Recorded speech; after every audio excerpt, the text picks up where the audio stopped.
Senhor presidente, senhores senadores, senadora Ana Amélia, nós estamos impressionados com o número excessivo de escândalos que ocorreram em 6 meses da gestão da nova presidente da República, Dilma Rousseff. É impressionante a sucessão de escândalos. Eu tenho repetido uma frase: o escândalo de hoje faz esquecer o de ontem, espera o de amanhã para ser esquecido. E isso parece ser interminável. 4 ministros já foram substituídos em 6 meses. 2 foram demitidos e outros 2 foram remanejados. O principal auxiliar da presidente Dilma, Antônio Palocci, envolveu-se no primeiro grande escândalo do ano e acabou sendo afastado da Casa Civil da Presidência da República, exatamente o principal ministério do governo, o ministério mais forte. A presidente foi obrigada a afastá-lo, ele que apareceu como sendo o seu principal auxiliar. A lacuna do principal articulador do Palácio obrigou a remanejamentos que demonstraram a completa desarticulação do governo. E esse episódio revelou estar o governo confuso, inseguro, uma situação de complexidade incomum no início de gestão, porque é sempre no início de gestão que quem comanda o país se sente forte, em razão do pronunciamento das urnas. No entanto, desta feita, o que se viu foi o oposto, uma gestão claudicante, de muita insegurança e, sobretudo, uma gestão confusa. Depois tivemos o retorno dos aloprados. Aliás, esse episódio não se esgotou. Amanhã nós esperamos poder votar requerimentos que possam trazer para esclarecimentos do Senado Federal, especialmente o senhor Expedito Veloso, que foi quem reabilitou a história dos aloprados, fazendo revelações que esclarecem, sobretudo, sobre os protagonistas principais deste escândalo que ocorreu já há cerca de 5 anos. Foi exatamente durante a campanha eleitoral de 2006 que apareceu uma mala com R$1.700.000, carregada por aloprados num hotel em São Paulo, sendo filmada pela TV, mostrada a todo o país. Até hoje, ninguém conseguiu informar qual a origem daqueles valores. Até hoje, ninguém assumiu responsabilidade. Ninguém, na verdade, investigou em profundidade, até porque o inquérito foi arquivado. Agora, o que se exige é a reabertura deste inquérito, para que este episódio possa ser, de forma cabal e definitiva, esclarecido, a fim de que os responsáveis... Nós não estamos falando de suposição, nós estamos falando de um fato visível, palpável, do conhecimento público. Não se discute se houve, já se sabe que houve.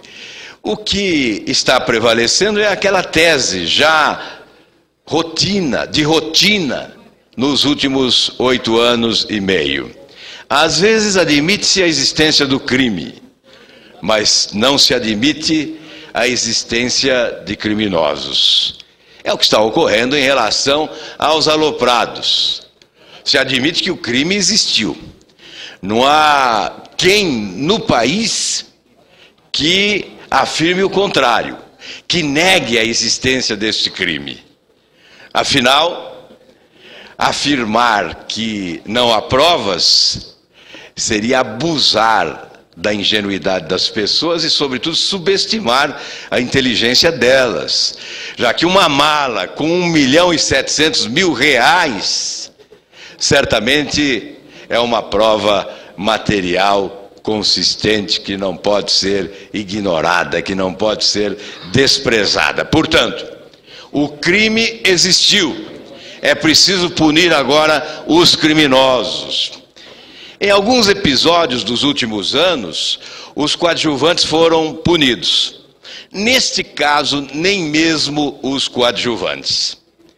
Certamente a blindagem aos coadjuvantes tem o objetivo de preservar os protagonistas principais, aqueles que devem ser responsabilizados criminalmente por esta prática criminosa que permanece impune, e o nosso desejo é que a impunidade seja vencida com as providências que possam ser adotadas agora.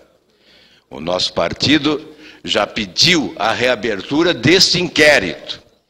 Está tentando ouvir aqui no Senado e também na Câmara os partícipes desse episódio, com o desejo de contribuir para que a responsabilização ocorra e a impunidade ceda lugar à justiça.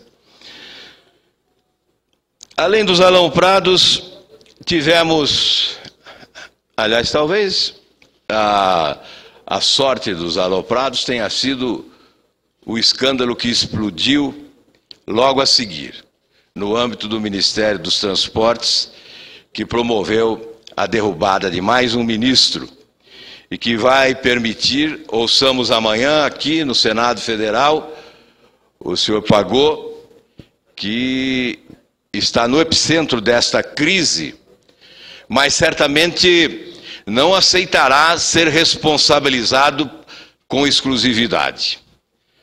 Já sinalizou que existem outros responsáveis pelo que ocorreu no Ministério dos Transportes. O que nós desejamos no dia de amanhã é que Pagô possa dar nomes e, sobretudo, dissertar que modelo é esse que foi adotado no âmbito do Ministério dos Transportes. A voz de comando partiu de quem? A determinação veio de ontem, de onde? Quais foram os protagonistas principais e os coadjuvantes nesse processo? E, principalmente, quais foram os beneficiados por esses desmandos, por esses desvios, por essas falcatruas? Neste caso também, a existência do crime já é aceita, até no Palácio do Planalto. Foi a presidente Dilma que demonstrou seu espanto, pelo menos assim veiculou a revista Veja, ao afirmar que as obras estavam superfaturadas no Ministério dos Transportes. E não é de hoje que a denúncia de superfaturamento ecoa aqui no plenário do Senado Federal. Tanto é que o senador Mário Couto, reiteradamente daquela tribuna, convocou o governo a se pronunciar e liderou a coleta de assinaturas para a instalação de uma CPI que teria o objetivo de investigar os desvios de recursos, especialmente através do DENIT. O senador colheu 37 assinaturas, mas, surpreendentemente, viabilizada regimentalmente, a CPI não foi instalada. Ao final do ano, arquivada. fomos obrigados agora a iniciar o trabalho de coleta de assinaturas e faltam 4. Aliás, eu aproveito a oportunidade desse pronunciamento, senadora Ana Amélia, para dizer, que já assinou inclusive, para dizer o requerimento está à disposição dos senhores senadores. Aqueles que não admitem a corrupção, aqueles que não querem ver o Brasil como paraíso do superfaturamento, devem aproveitar esta oportunidade para limpar o governo, assinando esse requerimento que propõe a instalação da CPI e contribuindo para que ela possa investigar, ao contrário de algumas que foram amordaçadas, que foram manipuladas, que foram dominadas de forma absoluta pelo governo, inviabilizando a investigação. Seria uma grande contribuição à presidente Dilma. Ou a presidente desmonta esse modelo promíscuo agora, ou terminará mal, muito mal, o seu mandato. Ou aproveita esta oportunidade para fazer asepsia, para fazer a varredura, para limpar a sujeira que há nos escaninhos do atual governo, ou terminará certamente condenada pelas pessoas de bem desse país. Nós não podemos falar em nome de todos os brasileiros, obviamente. Mas eu imagino que os brasileiros de bem haverão de condenar, se as providências agora não forem adotadas de forma objetiva e veemente para limpar as estruturas contaminadas do governo, com um modelo de promiscuidade indigno de corresponder às expectativas da sociedade brasileira. É o modelo que institucionalizou o mensalão. É ao contrário do que muitos imaginam, o mensalão está vivo, muito vivo, resistindo às intempéries, às tempestades da indignação que eventualmente ocorrem no país, não foram suficientes para dizimar o mensalão do cenário nacional. O que ocorre no Ministério dos Transportes, ou o que ocorreu até estes dias. Que nome deve ter? Obviamente, mensalão. Não há palavra que possa, de forma emblemática, definir os acontecimentos no âmbito do Ministério dos Transportes, onde o superfaturamento propiciou o pagamento de propinas e certamente abasteceu, como sinalizou o senhor Pagô, o caixa da campanha eleitoral em 2010. São fatos que certamente nos induzem a afirmações de veemência, mas que tais afirmações são exigência para retratar com alguma fidelidade o que vem ocorrendo no atual governo. Os 6 meses da presidente Dilma no poder foram marcados, portanto, por episódios rumorosos, derrubando alguns ministros, mas preservando uma prática deletéria com a reprovável utilização de recursos públicos em outros ministérios ainda não alcançados pelas denúncias de forma visível. Mas na lista do cadafalso, é o que a imprensa noticia, estão perfilados mais alguns ministérios. Turismo, que a pasta já é de fato conduzida pelo secretário executivo. O chefe do Gabinete de Segurança Institucional, general José Elito Siqueira, em rota de colisão com a ministra dos Direitos Humanos, o ministro da Educação e da Cultura, ambos à frente de gestões também questionadas. O ministro da Educação já esteve por 2 ocasiões na Comissão de Educação desta Casa, sendo duramente questionado em razão das lambanças ocorridas no seu ministério. Portanto, são ministros que estão sendo alvejados de forma direta ou indireta em razão da gestão claudicante que estão viabilizando diante do país. Portanto, ao completar 6 meses de gestão, o atual governo exibe uma decrepitude precoce, qualificando e reproduzindo palavras de um articulista da Folha de São Paulo, o Vinícius Mota, que disse: uma administração envelhecida e desgastada em práticas, quadros e ideias. Mas, senhor presidente, eu aproveito para afirmar que este ministério não está à altura do Brasil. Não só pela forma, mas pelo conteúdo. Não vejo, eu já perdi a conta, 39, 40 ministérios. Os ministérios são criados para dar consequência ao aparelhamento do Estado brasileiro. Na medida em que cresce a base aliada do governo, e cresceu nos últimos tempos, o governo cria aparelhos para contemplar os seus seguidores, especialmente no Congresso Nacional, onde necessita de apoio. Assim, o modelo do loteamento da administração federal, que puxa para baixo a sua qualidade e facilita os atos de corrupção.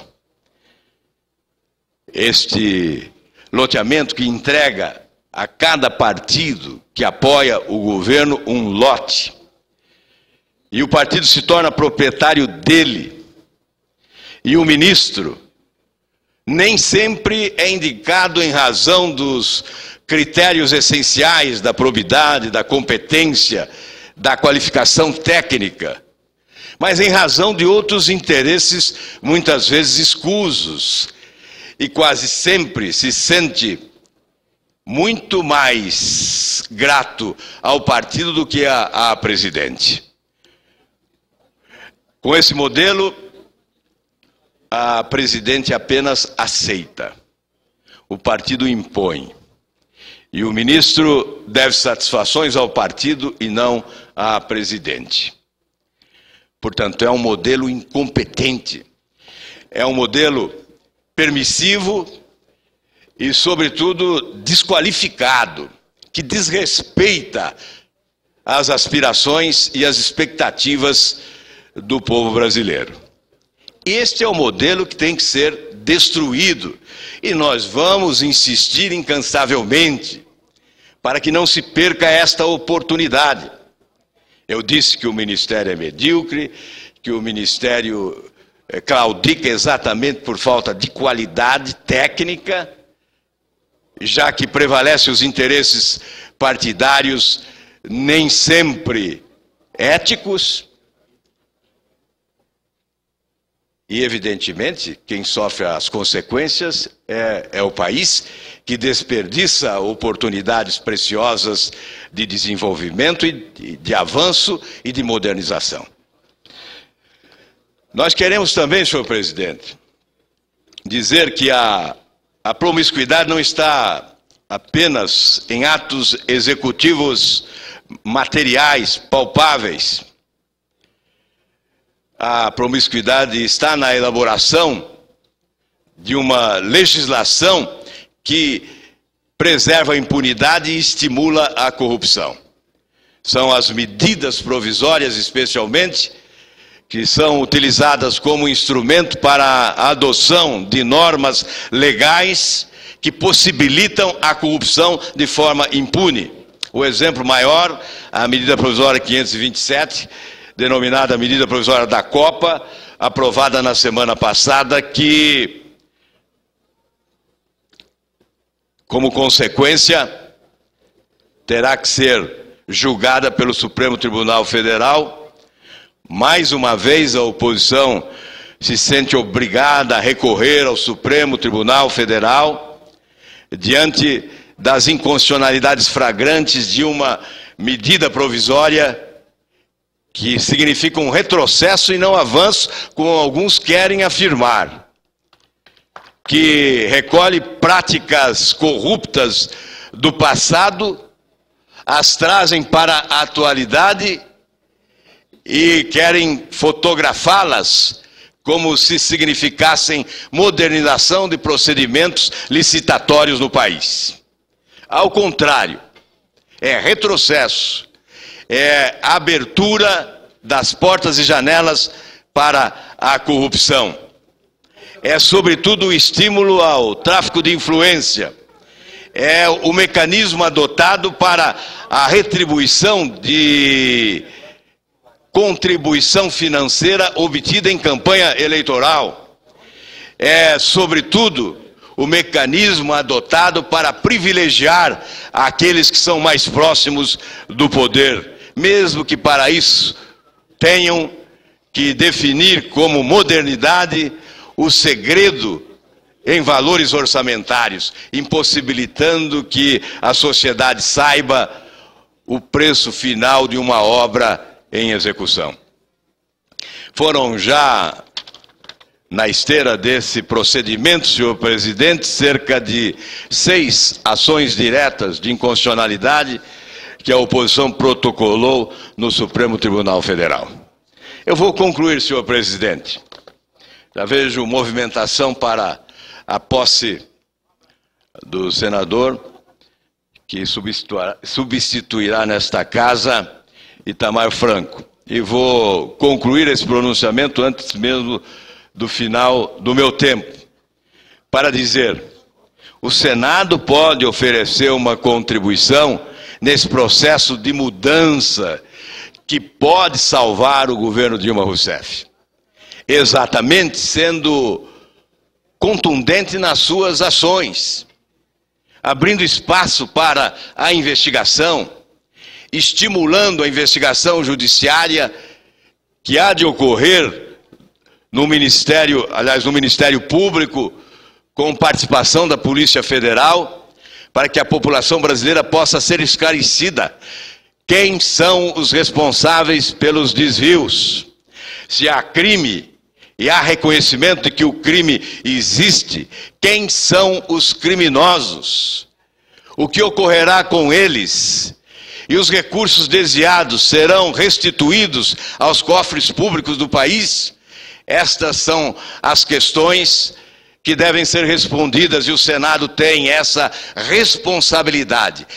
É missão, sim, do Senado Federal participar deste enfrentamento, adotando os procedimentos que possam contribuir para os esclarecimentos exigidos pela população brasileira. Muito obrigado, senhor presidente.